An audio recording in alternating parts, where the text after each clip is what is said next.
Uma criatura parasita que precisa se infundir a um hospedeiro. Simbiontes sempre foram incrivelmente poderosos da Marvel e provaram ser uma força que não deve ser subestimada. O que começou com um simples elemento de enredo para introduzir o novo traje preto e branco para o Homem-Aranha logo se tornou um alienígena senciente que se infiltrou de maneira perturbadora, não só nas histórias do Homem-Aranha, mas na cultura pop como um geral. Hoje eu vou te falar 10 simbiontes que eu acredito que sejam os mais fortes. Vale lembrar que eu não vou falar sobre os hospedeiros, eu vou falar sobre as criaturas alienígenas em si. Em 10º lugar, a gente traz o Venom. Embora o Venom seja um simbionte mais icônico, mais conhecido e lembrado do universo Marvel, ele é na verdade o mais fraco entre eles. Isso acontece porque ele é o primeiro da linhagem dos descendentes de simbiontes. E os simbiontes que vêm depois são mais fortes do que os pais, por assim dizer. E como o Venom foi o primeiro na Terra, os simbiontes que vieram depois são excepcionalmente mais poderosos. Cada geração de simbionte é significativamente mais forte do que a anterior. Isso se resume também a muito do como ele é usado. O Ed sempre teve um grande controle sobre o simbionte Venom,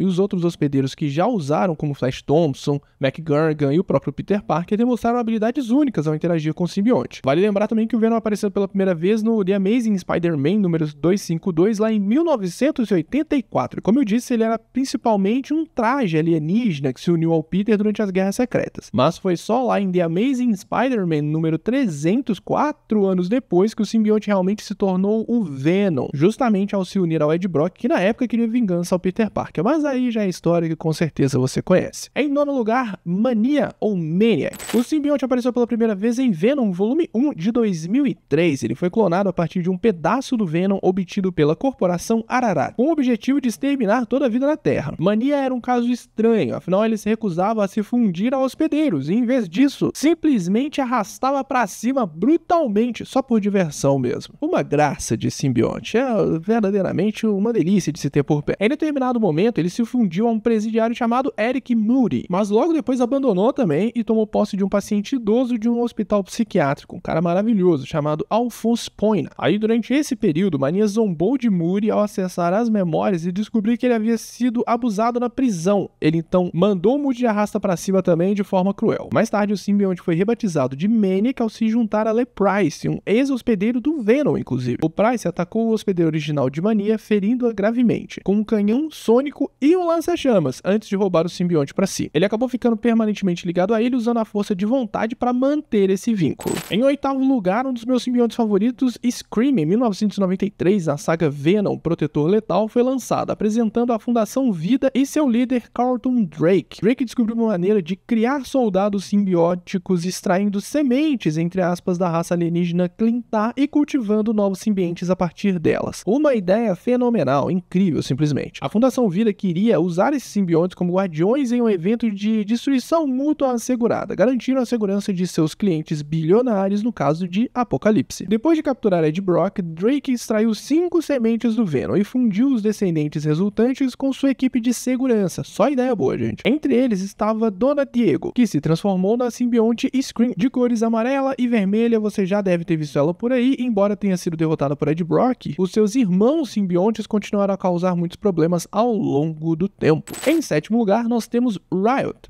Riot ganhou destaque recentemente graças ao filme do Venom de 2018, no qual aparece como principal vilão, enfrentando Ed Brock, interpretado por Tom Hardy. Ele é um dos irmãos da Grito, da Scream, tendo se unido ao mercenário Trevor Cole, um membro da segurança da Fundação Vida. Riot se destaca por ser o maior e mais brutal dos 5 simbiontes da equipe, criando armas enormes como marretas, massas a partir dos seus braços. Após ser derrotado por Venom, Riot foi enviado para a prisão Vault, destinada a criminosos superpoderosos e ameaças extraterrestres. Lá, ele e seus irmãos foram alvo de experimentos. Durante o arco do Planeta dos Simbiontes de 1995, inclusive, um grito psíquico do Venom causou dor extrema a todos os simbiontes, levando muito deles a ir de arrasta pra cima, o que também afetou Riot e os seus irmãos. Após o grito psíquico que eu acabei de te contar do Venom, Riot e os seus irmãos escaparam do Vault e se fundiram, criando um super simbionte chamado Hybrid, ou Híbrido. Esse novo simbionte se uniu ao guarda Scott Washington e percebeu que Hybrid não era apenas uma ameaça, mas sim poderia ser uma criatura em sofrimento devido aos experimentos realizados nele. Hybrid acabou tentando atuar como vigilante, mas foi caçado pelo Ed Brock, que estava em uma missão de eliminar os simbiontes, e acabou matando Washington no processo. Posteriormente, o exército dos Estados Unidos conseguiu separar o Hybrid e usou as partes dele na equipe especial do Mercury Team para combater justamente o Carnificina. E chegando na metade da nossa lista tem ele, o Carnage, o Carnificina, Carnificina, muitos de vocês gostam demais dele, né? Criado para ser uma versão mais sombria do Venom, se é que precisava, Carnificina apareceu pela primeira vez em The Amazing Spider-Man número 360, em 1992. O hospedeiro, Cletus Kasady, foi inspirado no Coringa da DC Comics, tornando-se um assassino psicopata sem qualquer senso de moralidade. Carnificina surgiu quando Venom deixou um descendente dentro da cela de Ed Brock na prisão. Os Clintar não têm apego emocional aos descendentes e nem avisam seus hospedeiros sobre eles. Esse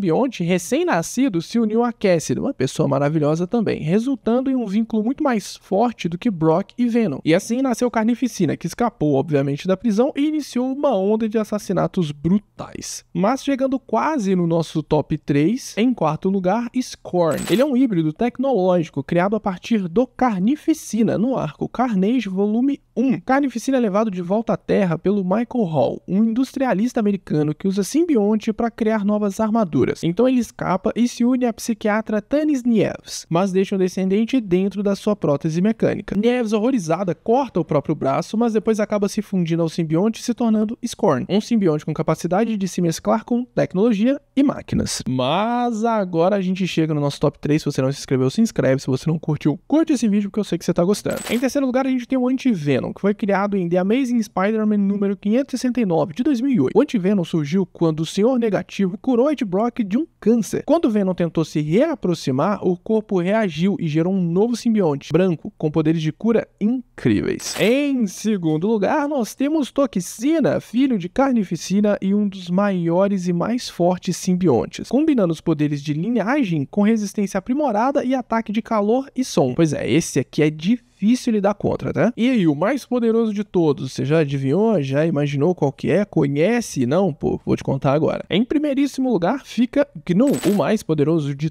todos, que não é basicamente o deus dos simbiontes. Ele é criador da raça Clintar e responsável por moldar a escuridão primordial. Que não é basicamente imortal e capaz de controlar simbiontes à vontade dele, sendo uma ameaça não só cósmica, mas também de proporções inimagináveis. Lembrando que ele pode controlar todos os simbiontes. Mas e aí, qual desses simbiontes você acha mais legal? Qual deles você gosta mais? E qual deles você gostaria de ver no cinema? Conta pra mim nos comentários e eu te vejo no próximo vídeo.